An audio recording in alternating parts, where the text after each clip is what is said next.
Hey everybody, thanks for having me. I'm not gonna go behind the podium because that feels really formal, so I'll pace the stage. So I just wanted to throw an agenda up. I have 20 minutes, like our speed dating sessions, and I have a lot of thoughts and comments I wanna share with you. So I'm gonna start with my background, who the hell's the guy on stage and why should I listen to what he thinks, what I think offline is and when you should potentially use it, how you think about attribution and measurement with those channels and how it fits within your total portfolio.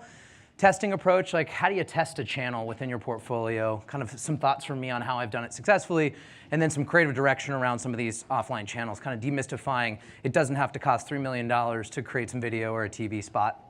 Don't worry, you don't have to write notes if you want a lot of this dense information. I'm sorry, it's text heavy. You can have this deck at the end with all the text. I put my email in here and CommerceNext will make it available for you. So I'm gonna go pretty fast because we only have 20 minutes, but you can have this deck afterwards if you'd like it. So my background, I'll go quickly here. Here's my agency experience. I started as a media guy buying TV and radio, evolved into comms planning at boutiques.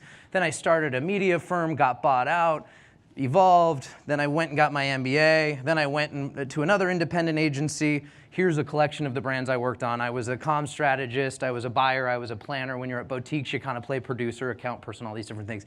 Collection of some of the brands we worked on over the last 10 or so years before I shifted, into my brand experience.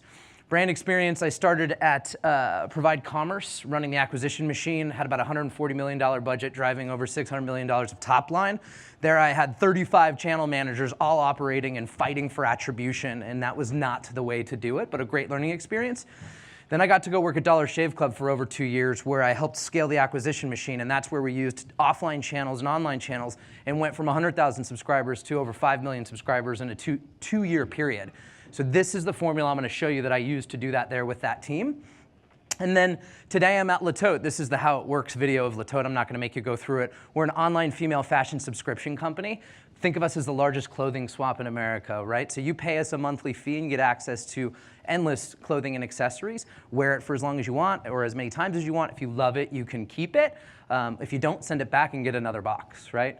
And so I've been there about 18 months and we've seen over 100% growth and all sorts of fun stuff around the economics of our customer as we're trying to grow the LTV, as all of us are trying to think about how do you monetize your current customer beyond having to go acquire new ones all the time. But I'm acquiring new ones too. So we'll skip the video, but if you want to see it, you can go to my website. So getting into the meat of the presentation, what and when offline. So what is offline? So to me, and this isn't rocket science, could be audio, could be TV, video, and other things. So when I think about audio, I break it up a couple different ways. Endorsement is what we used at Dollar Shave Club to launch the business. Endorsement audio, and that could be podcast, it could be terrestrial radio, local, national. Then you get into the terrestrial produced radio, it could be local, it could be national, 30s, 60s. This is all kind of the pre-recorded stuff. And then you get into the streaming world, Spotify, Pandora. You can do endorsement there with personalities, but it's more like terrestrial radio. So to me, these are all different channels within audio. And so if you try to do all of them at once, you'll probably fail. So we'll talk a little bit about that. In the TV video space, you have cable TV, you have direct response, you have brand response, you have reach buying, right? Big brands do. You have broadcast, local versus national, syndication, primetime, all sorts of different things. And then the world of streaming and OTT. How do you test all these things? How do they work together? My biggest conundrum in my career was I have a big TV budget running. When you want to do some streaming stuff, how the hell do you measure that on top of the baseline TV that you're doing? Because it's always going to be that size. And then direct mail.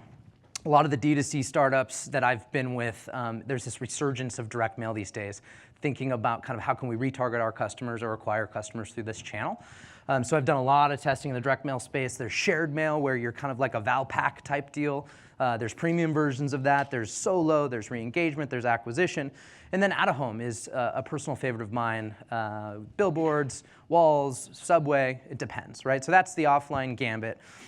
So you might say to me, when do you consider offline? And I think you could be a multi-billion-dollar retailer, you could be a service company, you could be a startup with 10 customers. I think the answer is yes. So here's a couple bullet points of when you could consider it. Are you launching a product or service that requires a lot of explanation, storytelling, or a first-person example? You want to try to tell a bigger story than the 3-second static ad that they see from you on Facebook or the 6-second video in the stream on Facebook that they're seeing from you? Do you need to de-risk or de-leverage the digital elephant in the room and diversify your channel mix?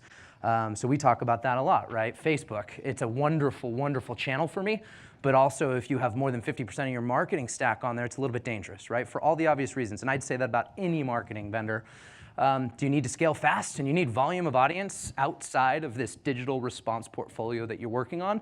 Offline media is a really smart way to do that. Do you want to drive top funnel and mid funnel beyond what you're doing today?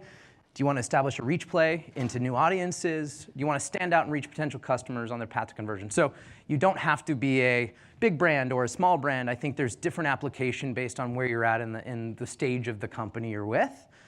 So attribution and measurement, everybody knows there's no silver bullet. My big kind of comment here is that you just have to agree internally to something and stick to it, right? I have the ways that I did it at Dollar, the way I did it at Pro Flowers, the way I do it at LeTote. It's the same portfolio ecosystem. It's the same crazy master dashboard. Some say it's flawed, but it works for me. And so what I think is interesting, I talked to a lot of founders that I advise for about, hey, I tried podcast, it didn't work. I go, what was your CPA? How'd you hold it accountable? And what was the CPA? And where did you launch it? And all these different questions. And then we uncover the baseline attribution model wasn't really figured out or established. So when you introduce this new channel, you tried to hold it as accountable as brand search, right? Nothing will be accountable as brand search, as well as building in a little hurt, right? When have you ever launched something and it worked perfect the day you launched it, right? So think about creative optimization, channel optimization, target optimization.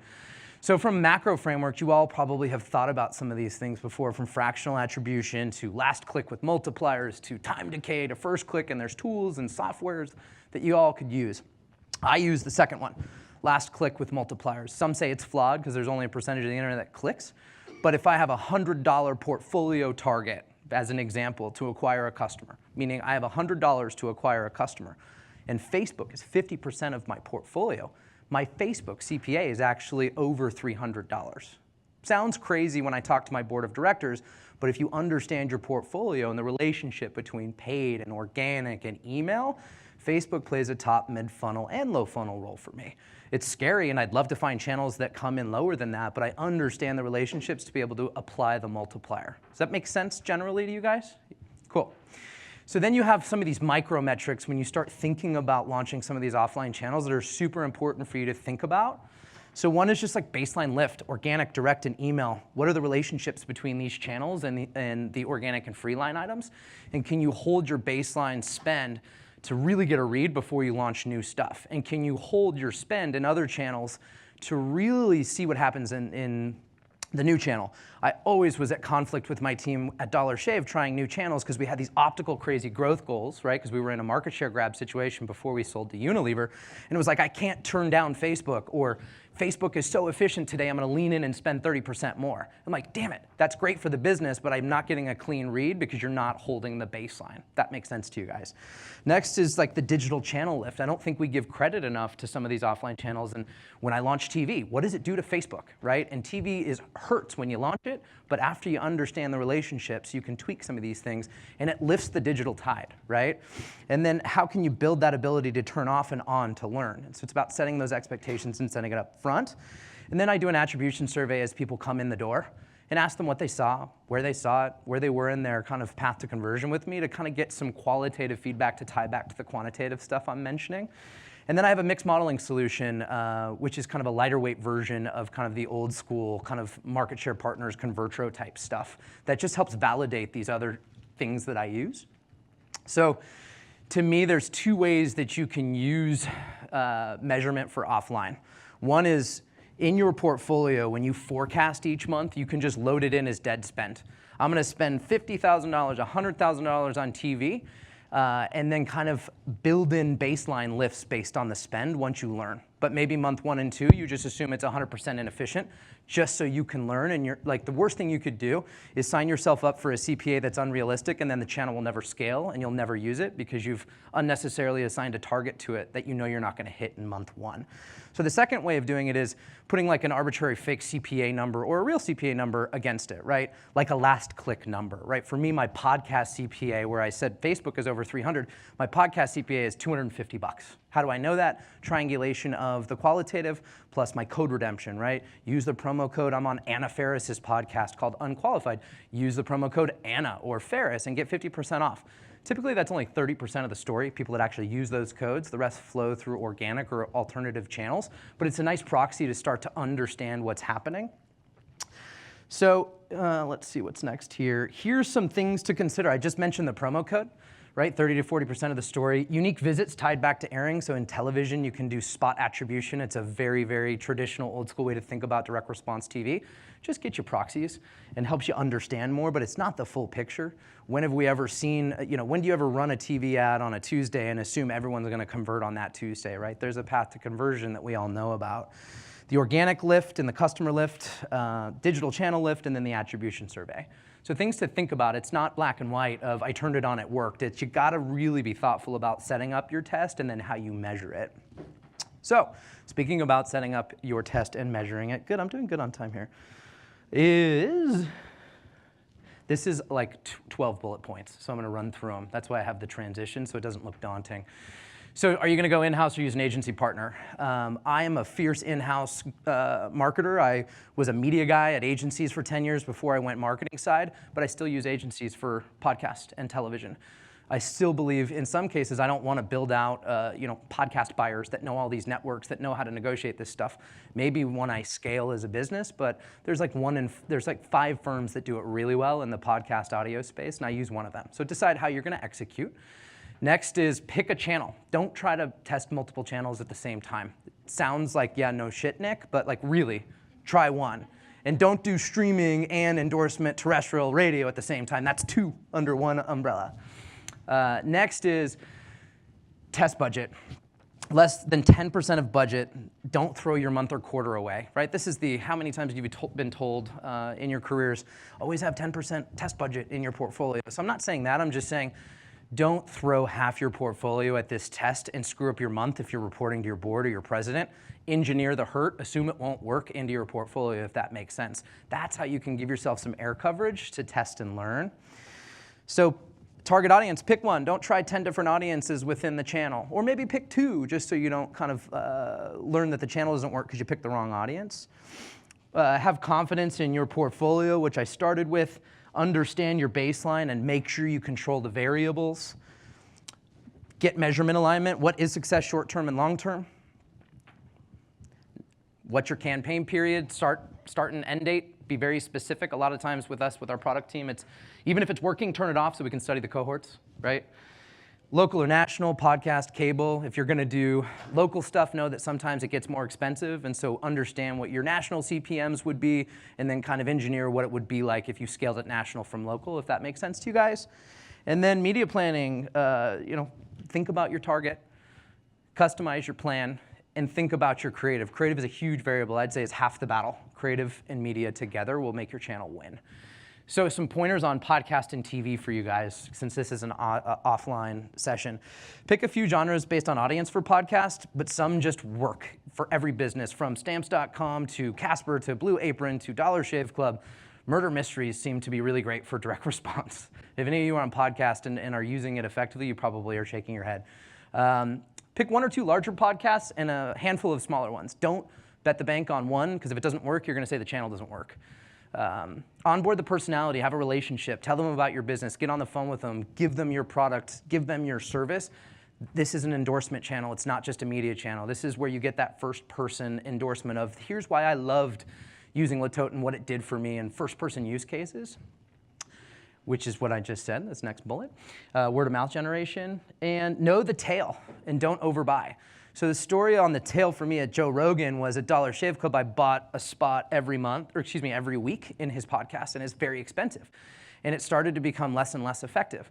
But we also know podcast usage is not like episodic television, right? It's whenever people catch on. And so I started shifting to 1 time a month in Joe Rogan and saw a 70% efficiency in my spend, because there's a tail. And I learned what the tail was from podcasts, and specifically Joe Rogan's podcast. So it's an important thing for you to remember when you're testing this channel. Don't overbuy the frequency, if that makes sense, right? Think about that. Use my example with Joe Rogan. TV pointers. Align on the objective of TV. And know it takes time to ramp. I always say I start with response-based television, and then I go into reach once I prove it in response. At least that's what I've done my last 3 jobs. Assume it'll take 8 weeks to get to where you need it to get. and it's not gonna look good, so build in the hurt. You can measure TV like digital, it just takes time and rigor. There's a lot of people that are still watching TV. So am I aware of the cord cutting, and did I deal with that at Dollar Shave Club when I was looking for millennials to buy razors? Totally, but there's still a shit ton of people watching television in the high quintile viewership. So let's not write the channel off, but let's know that there's alternative ways. So it's not cost prohibitive. You can do it really small. Right now, it's less than 10% of my total budget. Understand frequency, don't obsess over the networks. The example is I used to fight with my agency last month about too much MTV2. I hate that channel, I hate the programming. But I'm going after a female 35 to 45, and guess what? It's 30% more efficient to get my eyeballs there than it is on Bravo. And so for me, disarming and saying, you know what? It doesn't matter, it's about efficient reach. And I let them buy MTV2 and it worked, right? And so don't just buy optics. Things to remember from a general, isolate your variables, know your risk profile, manage up, set expectations, be patient, and test again. Next bullet point, seriously, test again. Typically takes me like 2 to 3 times of testing something. Like if you guys have ever used Taboola or Outbrain or Native, it took me 3 times at my last 2 companies to make it scale. Same thing with podcast and radio. So I am at the 4-minute mark, and I'm gonna try to speed through creative direction. So brand versus response, I don't think the two have to be mutually exclusive, right? I've run a direct response media portfolio at my last 3 companies, but you wouldn't really think of Dollar Shave Club as a direct response creative house, right? Know your audience, know your emotional benefits, why should they care? This is kind of brand marketing 101, I'm sure you guys know this, but don't forget that. Problem, solution, truth. This is something that I grew up on, that I fiercely still believe in. What's the problem in the marketplace? How is your company or service the solution? And what's the truth in the category or industry, or the tension or the human truth that you can tease and play with, right? Dollar Shave Club feels shitty when you're in a monopoly situation.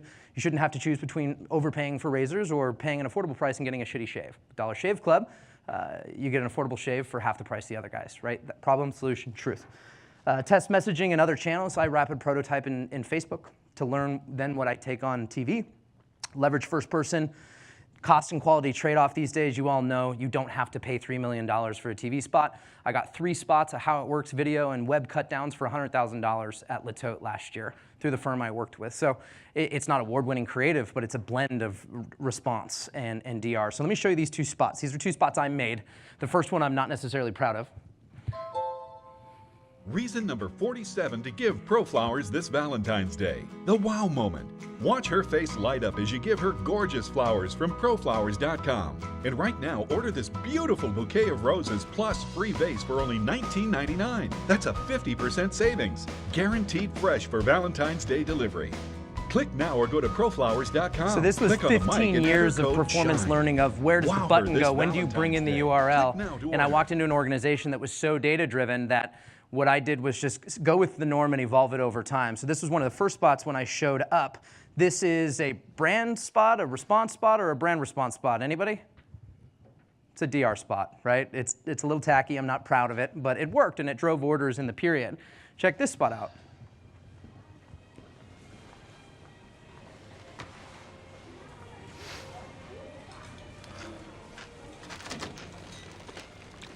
Psst, there's a smarter choice. Here for the smarter choice. My razors will get you a high-quality shave at a very economical price. Cool. Nope, can't have this one. It's display. Get your first month of razors free at Dollar Shave Club. So you get the point. That didn't feel as direct response, but I ran the portfolio the same way. I argued with Mike the amount of time I had for my end card and the CTA, but you get the point. I measured them the same way, executed the media plan the same way, but 2 very different approaches. This is my LeTote spot. Again, I'm not gonna win an award at Cannes for it, but I'm educating a consumer base and doing it in a less dirty DR, for lack of a better term. So take a look. Tired of feeling like you have nothing to wear? Discover the power of LeTote, an online fashion delivery service that gives you access to an unlimited supply of workwear, weekend wear, and everything in between. Brand names you can wear and return as often as you like, with free shipping. You'll even get final say on what goes in the box, and up to 50% off retail on anything you decide to keep. LeTote, personalized fashion delivered. Elevate your style today at LeTote.com. So you guys can kind of almost see where I blended the two approaches a little bit. Again, it's not a perfect spot, but it did the trick, and it's working for me in television today, and it's over 10% of my portfolio. So I am at 16 seconds left, so I'm gonna just skip through the pointers for TV. If you get the deck from me, you can read these. There's a lot of good kind of Nick thoughts, and then the same for endorsement audio. About kind of when to bring in the CTA and how to choose the host. Here's some examples in audio that you can listen to later. And that is it. My final slide is thank you, and that is my email address. I am a big cross-industry networker, so please feel free to hit me up. I'll spend the time with you because I'm sure you will, in the end, help me as I help you, right? So that's it from me, and I think we did it in 20 minutes.